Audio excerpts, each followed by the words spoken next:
तिमीमा खाने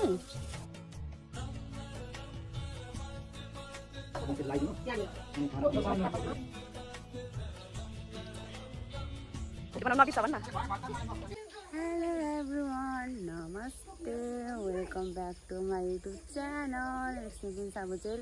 फेरि पनि आइसकेको छु हजुरको सामने नयाँ भिडियो एन्ड भ्लग लिएर।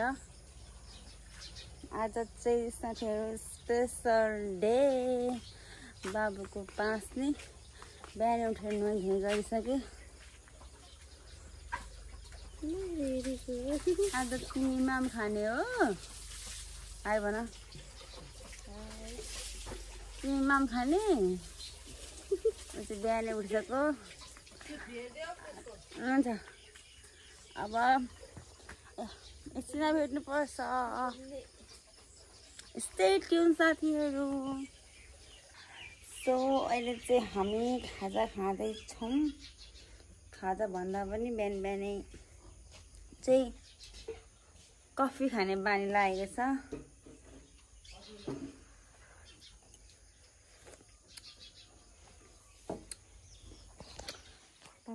कस्तो भयो त।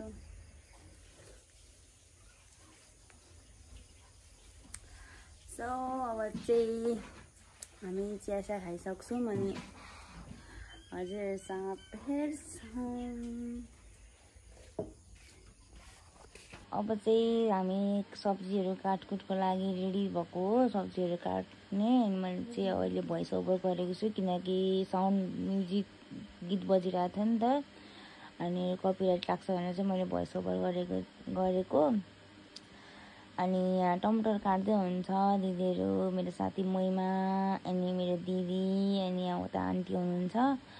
अनि अब म चाहिँ बाबुको लागि खिर बनाउनु पर्ने हुन्छ। म चाहिँ अब बाबुको लागि खिर बनाउँछु। बाबुको लागि खिर पनि बनाउन स्टार्ट गरेँ।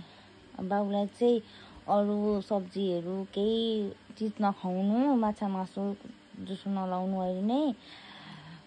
अनि खिर मात्रै जुठो लाउनु भन्नुभएको थियो नि त यहाँ पण्डित बाजेले। अनि त्यसैले मैले चाहिँ नानीको लागि खिर मात्र पकाएँ। अब 84 व्यञ्जनको पकाउनु पर्ने हो खासमा। अनि अब त्यस्तै भयो साथीहरू। अहिले चाहिँ खिर मात्रै खुवाइदिएको नानीलाई। अनि यता फेरि पल्लो घरको आन्टी यताउता सबैजना आउनुभयो नि त। अनि एकैचोटि सबैजना बसेर काट्दा खुब रमाइलो हुन्छ नि त। यस्तो कार्जे ओर्जेमा चाहिँ सबैजना नचिनेको चिनेको नचिनेको चिनेको धेरैजना भेला भएर काट्दाखेरि पनि कति रमाइलो हुन्छ क्या गफ गर्न यताउता। मलाई चाहिँ एकदमै मनपर्छ क्या यस्तो। अनि यहाँ चाहिँ अब काटकुट गर्नुहुन्छ। छ्यामा हुनुहुन्छ, मै आन्टी दिदीहरू साथीहरू छ। सबजनाले चाहिँ काटकुट गर्दै हुन्छ। बाहिर चाहिँ धमाधम काम सुरु हुँदैछ। गीत पनि बजिरहेको छ। कपिराइट लाग्छ भन्ने डर लागेको छ। कपिराइट लाग्छ होला साथ। अनि चाहिँ मेसेर नउठेको बाहिर सुत्नु फेरि भित्र सारेको। खानाको लागि कति धेरै एक्साइटेड छ मेरो छोरा।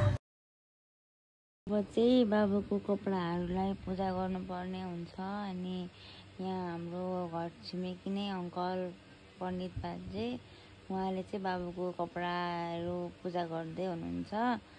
अनि म चाहिँ अब अहिले चाहिँ दिदीको खाना खुवाउनु पर्ने। पाहुनाहरू चाहिँ आउनु भएको छैन, पूजा हुँदैछ। अनि अलिकति मैले फाल्टै पूजा गर्नुपर्ने रहेछ। बाबुको नानीको आमाले चाहिँ फाल्टै पूजा अलिकति यहाँ गर्नुपर्ने रहेछ। त्यही भएर यहाँ म चाहिँ गर्दैछु।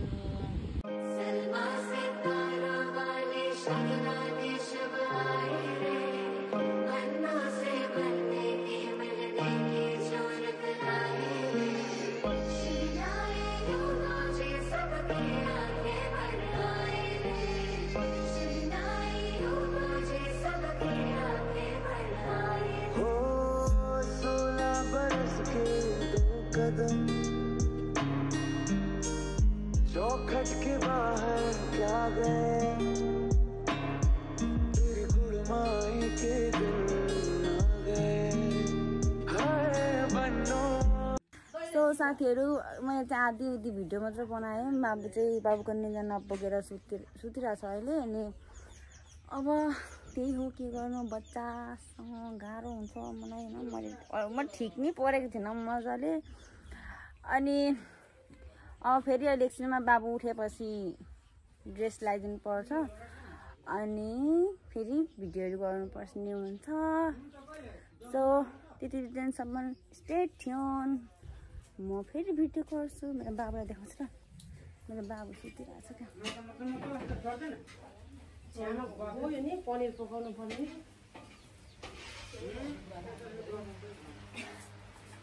बाबु त्यस्तो छ हालत होइन। अब मलाई चाहिँ पाहुनाको अगाडि भिडियो बनाउन अप्ठ्यारो लाग्यो, त्यही भएर मैले हल्का मात्र भिडियो गरेको। अनि म यसरी भिडियोहरू यताउता बनाएको थिइनँ नि त, फर्स्टचोटि नि हो भर्खर त युट्युब स्टार्ट गरेको। अनि कति अनकम्फर्टेबल हुने रहेछ। अनि मतलब कस्तो। अनि यता चाहिँ हुनुहुन्छ हाम्रो बोजूहरू, यता चाहिँ खाना दिने ओर्ने बोजूहरू हुनुहुन्छ, खाना दिन सघाउनु भएको। साथीहरू अहिले चाहिँ आधी काम सकिसक्यो होइन। अनि अहिले चाहिँ म चाहिँ त्यत्तिकै भिडियो बनाउँदैछु। अनि के भन्ने भयो मलाई। ल अब चाहिँ मेरो बाबु सुतिरहेको छ। आज बाबु धेरै नै रुयो, त्यही भएर भिडियो पनि त्यति लिन पाइनँ। आज चाहिँ म लुगासुगा फेरेर मेरो कुरासुरा आइसकेको छु। सो आमा चाहिँ त्यस्तो भएको छ। यता चाहिँ हुन्छ भाउजू, हाई भन्नु।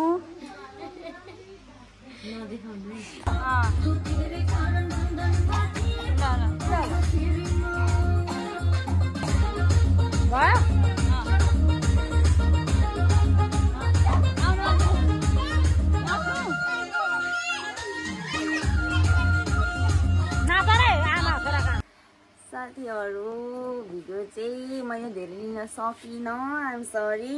बाबु चाहिँ अस्तिको भन्दा नि आज चाहिँ धेरै नै रुयो। अनि उसलाई हल्का गाह्रो पनि भयो, उसलाई ज्वरो पनि आयो। अनि त्यही भएर मैले भिडियो लिन चाहिँ सकिनँ। अब बाबुलाई हल्का टाइम दिनु पर्यो मैले। अनि म दिनभरि बाबुसँगै नै थिएँ। उसलाई गाह्रो भयो, दबाईहरू ल्याएर मैले उसलाई दबाईहरू पनि दिएँ। अनि भिडियो चाहिँ यति नै भयो। म भिडियो दिनभरि भिडियो बनाउन सकिनँ, नानीसँगै बसिरहेको थिएँ। मैले मोबाइल पनि चलाएको थिइनँ। अनि भने जिन्दगी जाने रहेछ थुक्क। अनि भने जिन्दगी जाने रहेछ थुक्क। यति नै भिडियो हेरेर भए पनि इन्जोय गरिदिनु होला साथीहरू। Thank you for watching. Do not forget like, comment, share and subscribe. Bye bye साथीहरू।